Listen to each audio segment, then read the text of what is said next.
Esse é um tempo em que nós somos desafiados a manter a nossa fé, independentemente dos cultos, independentemente das reuniões, dos ajuntamentos. Presta atenção, meu irmão. Eu não estou tirando a importância dos cultos presenciais, não é isso. Muito pelo contrário, eu e minha família estamos morrendo de saudade dos cultos. 1 ano sem cultuar a Deus no templo. Isso dói. Isso faz falta para nós, como tem feito falta. Mas a minha fé não está firmada nisso. Se a partir de hoje não pudesse mais definitivamente ter cultos, a minha fé em Deus continua. Porque eu alimento a minha fé todos os dias, através da palavra. Eu tenho um tempo de intimidade com Deus através da oração. Eu coloco louvor para ouvir aqui na minha casa, no meu celular. Quando eu vou fazer a minha caminhada diária, eu coloco uma mensagem, um louvor para ouvir. A nossa fé não pode estar firmada num culto, porque senão nós vamos morrer espiritualmente. Irmãos, eu quero nessa noite compartilhar uma palavra com você, uma palavra que o Senhor colocou no meu coração.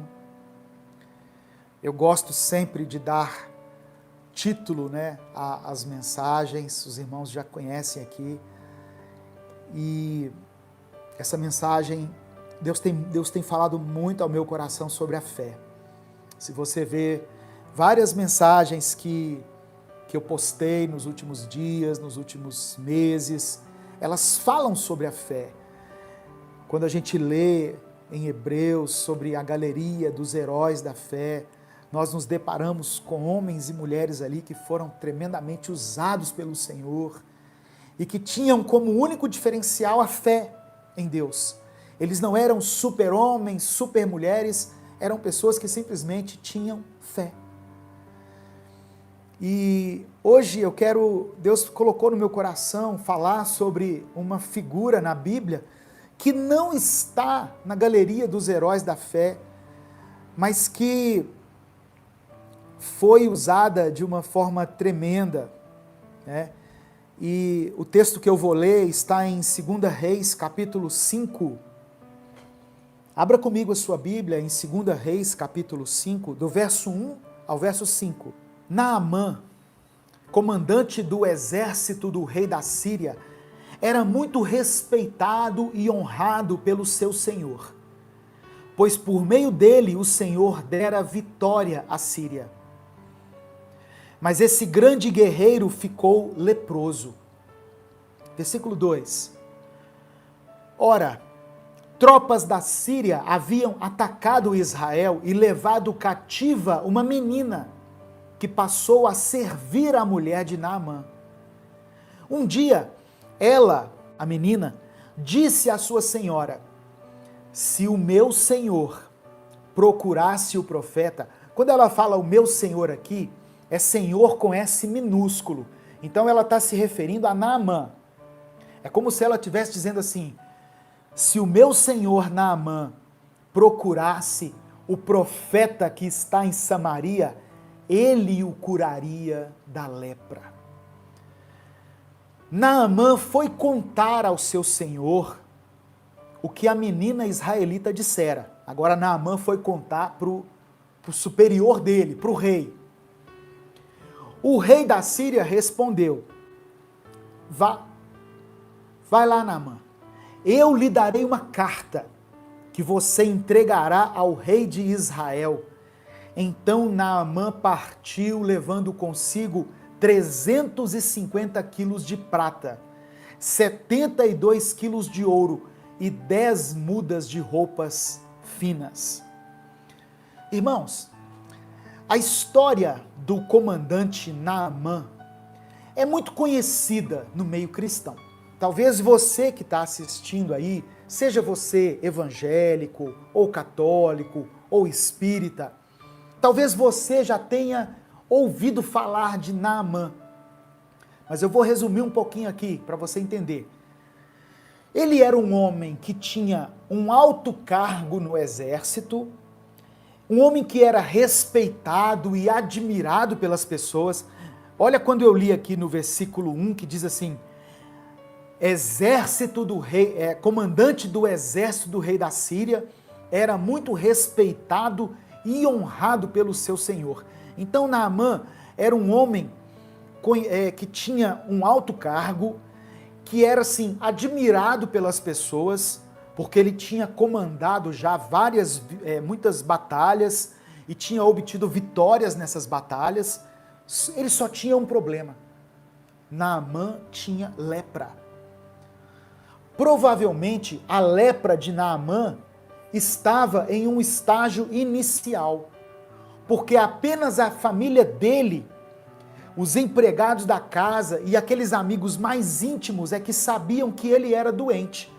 Se a lepra de Naamã estivesse num estágio avançado, ele provavelmente estaria isolado, ele estaria vivendo em um isolamento, né? Vamos dizer assim.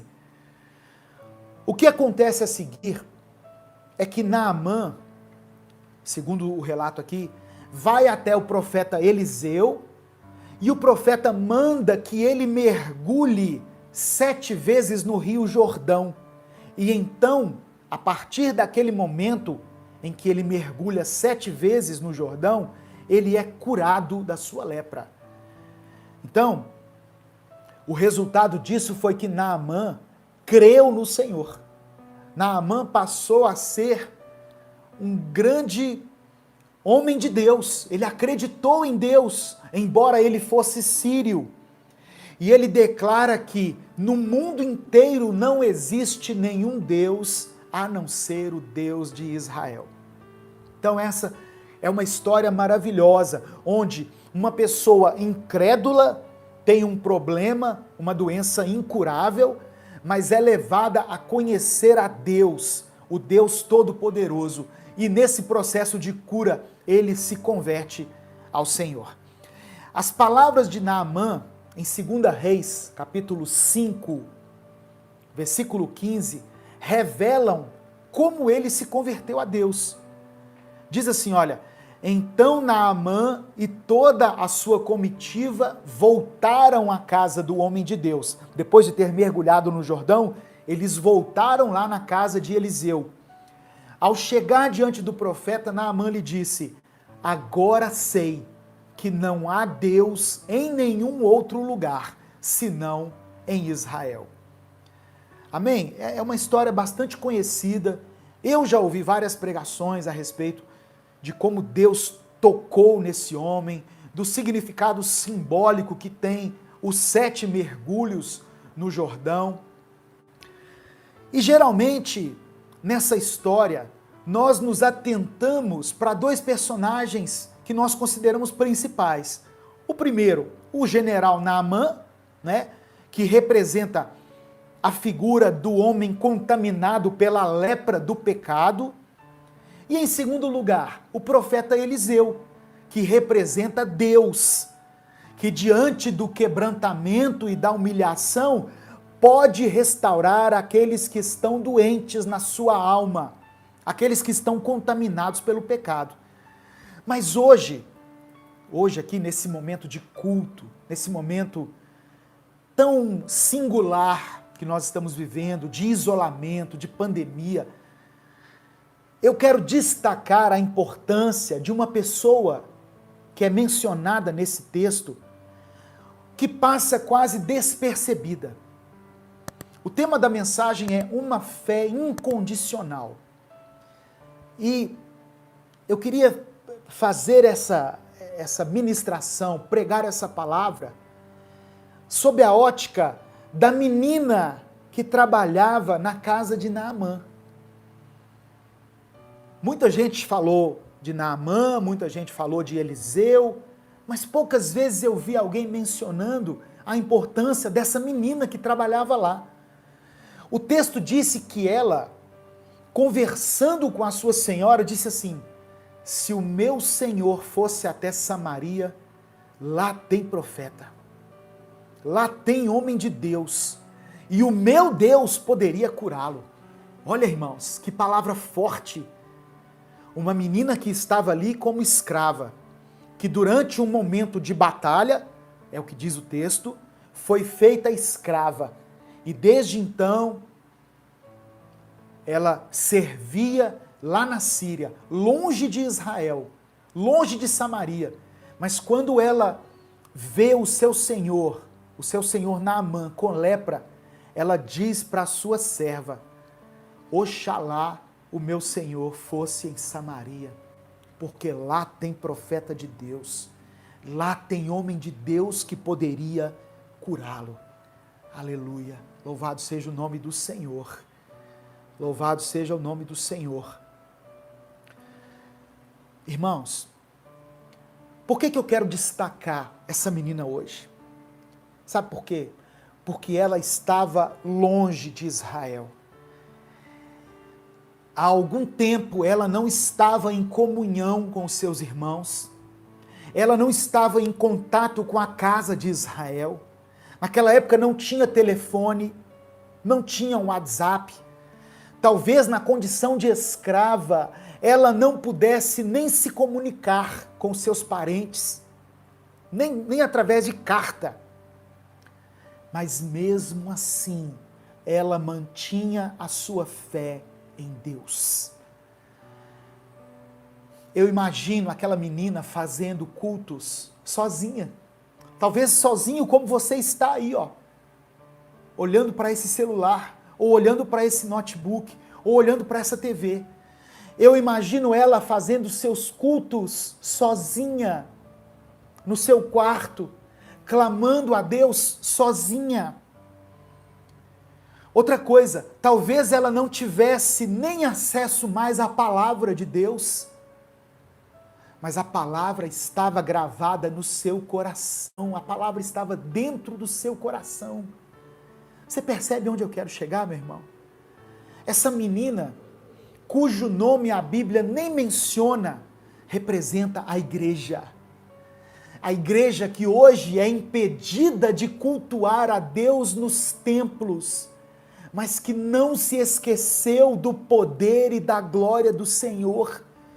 Tanto que ela disse assim, olha, existe um Deus que pode curar o meu Senhor dessa lepra. Aquela menina não perdeu a sua fé.